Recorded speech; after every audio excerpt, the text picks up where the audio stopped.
3, 2, 1. Hello, my Richies, and welcome to another episode of the Make Life Rich Movement podcast. My name is Sarah. I'm your host, and in today's episode, we are discussing giving yourself the authority to change that brand.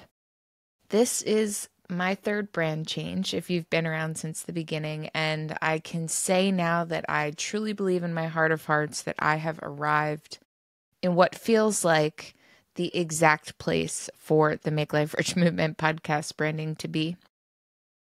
The first iteration was very fun.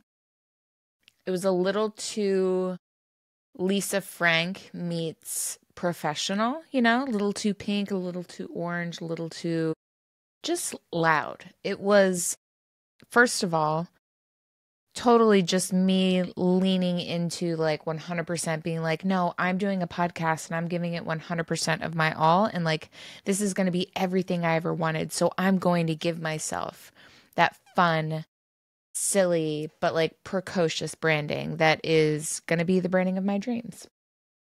And I kept it for the first 100 episodes. Was it the first 100 episodes? No, the first year. Kept it for the first year.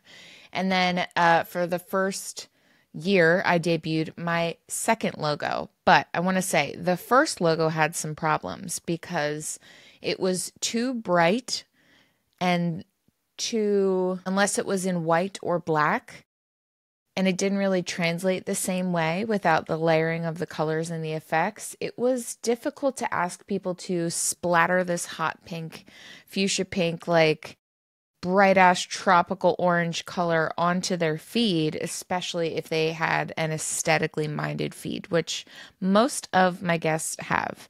If it wasn't for that, it was that their page was heavily branded with their business or their products. And, the subtlety of asking someone to share a reel that has your logo on it, you need to be mindful of asking them to share that and making sure it's not smacking them in the face and it isn't too far off course from what their regular viewers are used to. So playing it safe is certainly a viable thing to take note of in that regard, especially if you're asking for a cross-pollination of sharing content and promoting your conversation if you're in a podcast or your product. And it's so hard to let go of that first logo here. I'll show you it.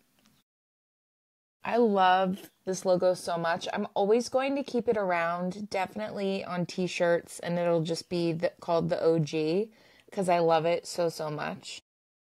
And then the second logo I didn't get stickers made of, which goes to show you that I was a little unsure of it. And I'll put it here. Isn't she pretty?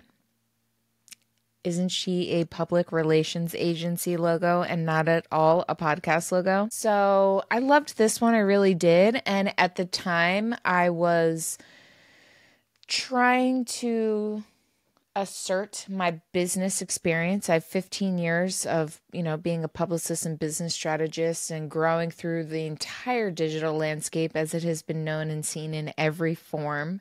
I'll take it back to a fax, okay? Your girl used to have to fax stuff. So I loved what it did to kind of present a professional, foot forward. But there were so many problems. 1, hard to read. 2, harder or impossible to read as a thumbnail for my podcast. So didn't think that one through. Again, colors. I tried to limit it even more to make it a little bit more palatable to being more professional, less fun. Little miss. Let's give her a second. Are you done? Sophie, hey. That's enough. Enough. Sophie, that's enough. 5, 4, 3, 2. So I really didn't, I loved it at the time, but I was thinking in the wrong way, it wasn't a good fit. And then there was just this moment where I was like, you know what? I am changing it and this will be the final change. So there are a few fun tidbits that go behind this new logo. I'm obsessed with it. First of all, I put it in stories for a while. I asked people whose opinions I really appreciate. I asked artist friends. I heavily consulted with Fernando, who is like the ultimate aesthetic for me. And, everyone loved it.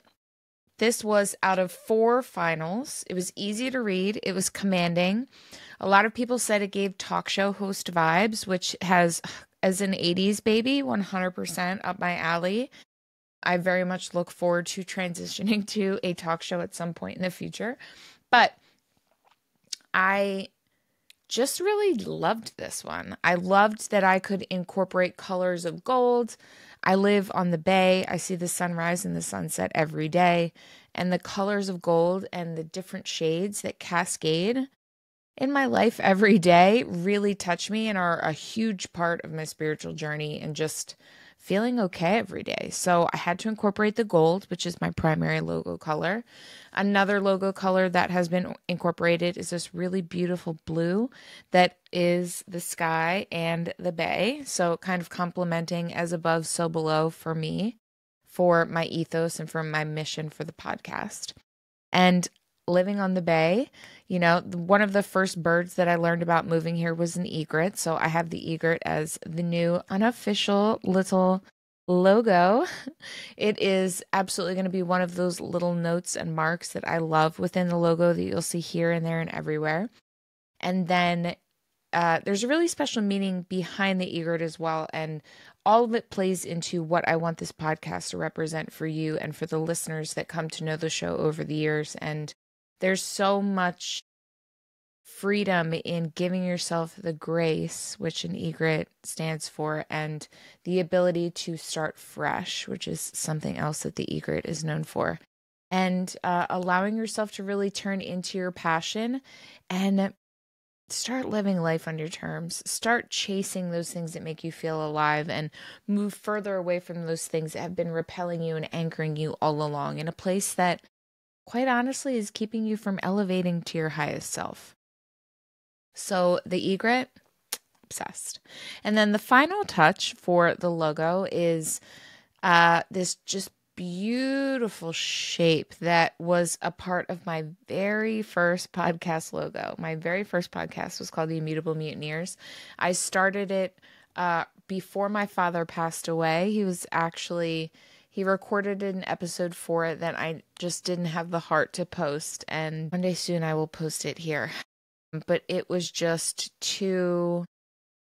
wasn't the right time, too emotional. But that podcast really fizzled out for me because it was just, to be quite honest, it needs to be a printed magazine, and that's something I'll touch on in the future. But I put that show on hiatus, took 3 years off of podcasting. 5 years off of podcasting, and then returned. Sophie, I'll kick you out. And I returned with the Make Life Rich Movement podcast.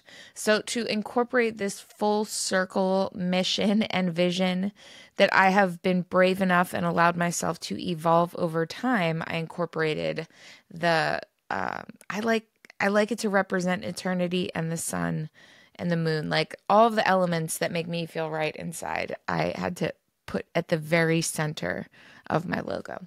So you'll see all these pieces together and individually over time with my marketing and my website. I'm currently working on a website. It's only taken me, almost a year and a half to get this puppy going, but I'm really excited about it.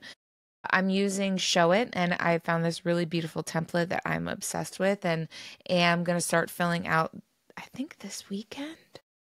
Yeah, so I'm looking forward to that. And the branding will be all over that puppy. So stay tuned to that.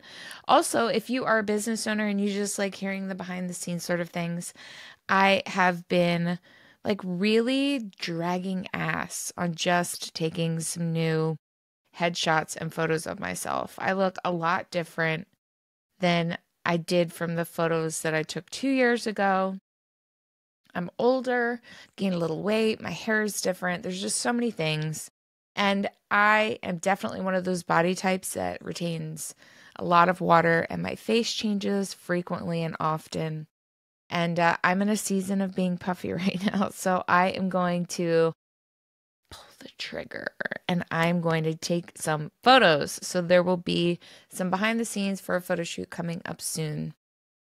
There's just so much going on. I really do feel quite blessed because a year ago this time was me really just hoping and wishing for the moments that I'm preparing for and actively doing right now. So if you find yourself in a season or a space of just not being happy with what's happening, please just think about what's coming. Look forward. Put it out there. Even if it feels so ridiculously far off from ever happening, you have no idea what is waiting for you on the other side of just opening up and letting things coast to where they're supposed to be. I feel really just on top of my game right now. I can't explain it. There's definitely a fair amount of me just feeling myself, and I think that has a lot to do with it too. So it's been a really exciting time in my life. I'm so thankful for it, and I hope it's okay with you. But I think on Sunday episodes, although this is a Thursday episode, on Sundays, I'm going to start just giving you a little bit more insight into my life and who I am and what I'm doing, because on Tuesdays and Thursdays, we're primarily hearing conversations with others. And although I do share a fair amount of myself there, I think it's always fun to be able to get to know the person that you're listening to all of the time. And if you are one of those people, my goodness, my Richies, thank you so much for listening. But if you've been wanting to learn more about me or get to know me, I'm going to be sharing a lot more on Sundays before we get into the main topic of our Sunday strategy session. My Richies, I appreciate you so, so much. I have a really great Sunday strategy coming up for you this weekend. I hope you will tune in. And if you aren't aware, we are on YouTube as well. So if you are a YouTube person and you just love having it on the background like I do while working, I have so many episodes posted, both Sunday strategies and conversations with guests. Definitely enough for you to binge through for a couple of weeks. Okay, we've got 80 plus videos on there. And on Spotify, we have 225 plus episodes for you to be able to listen through. So fear not if you find yourself bored on Instagram. Stop swiping, open up Spotify or YouTube, pick out a new episode, and let's make this winter a productive one. We have so much opportunity for growth and expansion for the rest of 2024 and setting ourselves up for 2025. And I really hope that you will use Make Life Rich movement as a tool for that journey for yourself. And if you are, please screenshot, share your thoughts, let me know what you're thinking, or please share a comment on Spotify or YouTube. And as always, please rate and review. It absolutely means the world to me to have your time and your attention. As always, my Richies, I thank you for your listening ears and your open heart and your open mind. And as always, make life rich.